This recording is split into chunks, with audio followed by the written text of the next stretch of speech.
தாக்குதலையும் சமாளித்து எழுந்து நிற்கும் மனித குலத்தை மரணம் என்ற தாக்குதல் மட்டுமே சமாளித்து எழுந்து நிற்கும் முன்னே மண்ணோடு சரிய வைக்கிறது.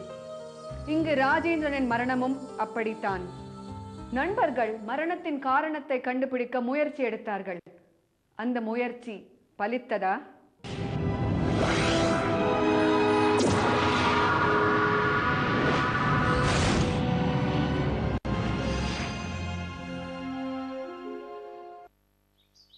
நீ சாப்பிட்டியா? சாப்பிட்டேன்.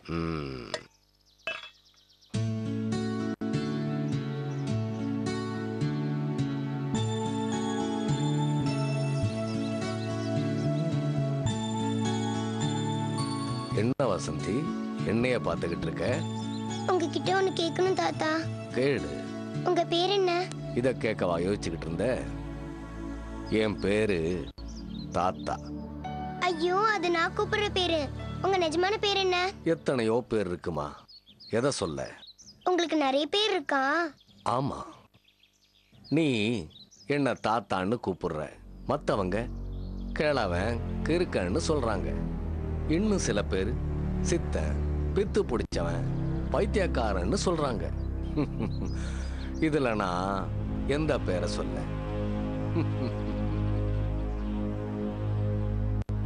உங்க அப்பா அம்மா பேரே வைக்கலையா? எனக்குன்னு அப்பா அம்மாவே இல்ல. அப்ப நீங்க அனாதையா? அப்படின்னு சொல்ல முடியாதுமா. எனக்கு அப்பா அம்மா எல்லாம் அந்த ஆதியும் அந்தமும் தான். நீங்க சொல்றது எதுவுமே எனக்கு புரியல தாத்தா. நானே புரியாதவன் தானேம்மா. ஏன் தாத்தா, நீங்க இங்கே இருக்கீங்களே, உங்களுக்கு பயமா இல்லையா? பயமா? எதுக்கு? இங்கதான் பூதம் இருக்குன்னு சொல்றாங்களே. பூதமா? யார் சொன்னது? எல்லாரும் தான். நிஜமான இங்க பூதம் இருக்கா? பூதம் இல்ல, சாமி. சாமி பாத்திருக்கீங்களா? பார்க்க முயற்சி பண்ணிக்கிட்டு இருக்கேன்.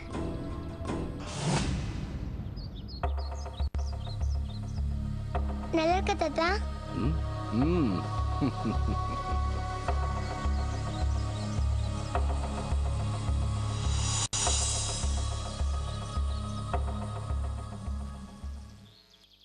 உங்ககிட்ட கொஞ்சம் பேசணும். வசந்தி, நீ வீட்டுக்கு போமா, அப்புறமா வந்து இதெல்லாம் எடுத்துக்கிட்டு போ. சரிங்க தாத்தா.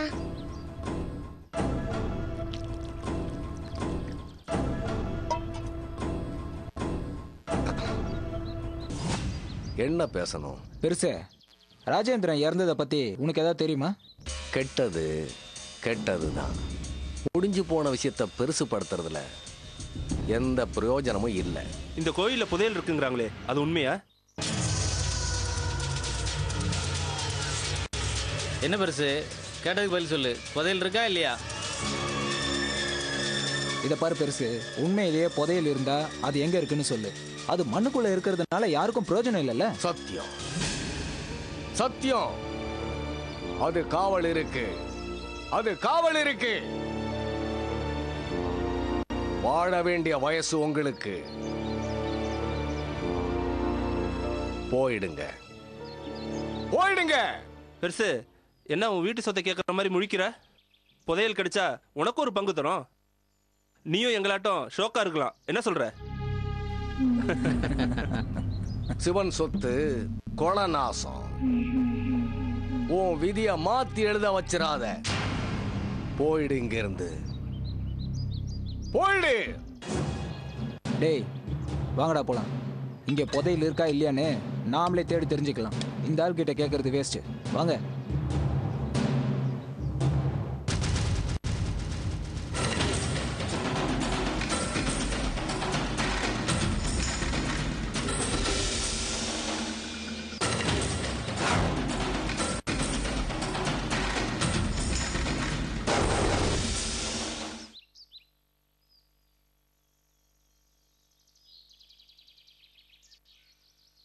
அந்த பெருசு உண்மைதான் சொல்லுதா இல்ல எதையாவது உளறி வைக்குதான்னு தெரியலையே.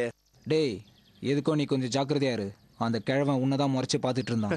ஆழ கொசரம் கூட இல்ல, அந்த கிழவனால என்ன பண்ண முடியும்? டேய், அவன் சாதாரண சித்தன் இல்லடா, சூதாடி சித்தன். தனியா எங்கேயும் போயிடாடா, ஏதாவது சூது வச்சுட்டு போயிடுவான். டேய் போதண்டா, பாண்டி பயந்துட போறான். பயமா? எனக்கா?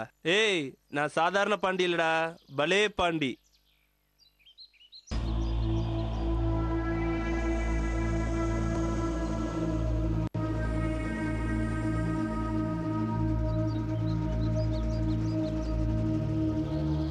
டேய் அது என்னன்னு தெரியுதா?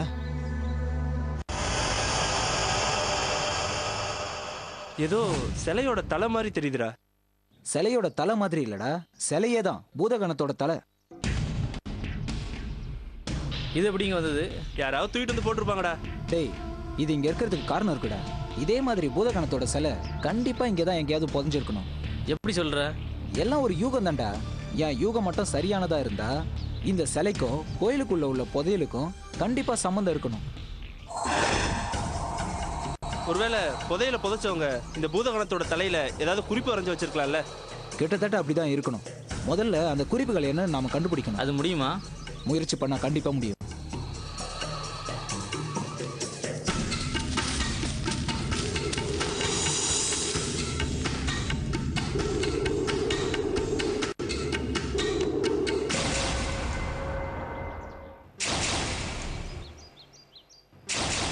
என்னடா ஏதாவது தெரியுதா?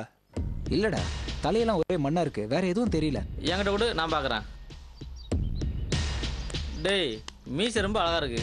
டேய் ரொம்ப அவசியம்டா. முதல்ல இந்த தலையோட மற்ற பாகங்களை கண்டுபிடிச்சா நமக்கு எல்லா விஷயமும் தெரியும்.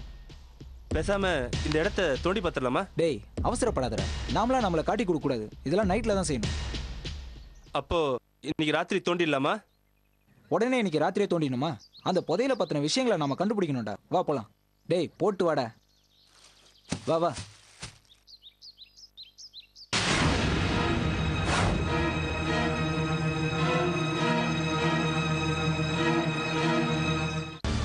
சூழியம் ஒரு சிறிய இடைவேளைக்கு பின் தொடரும்.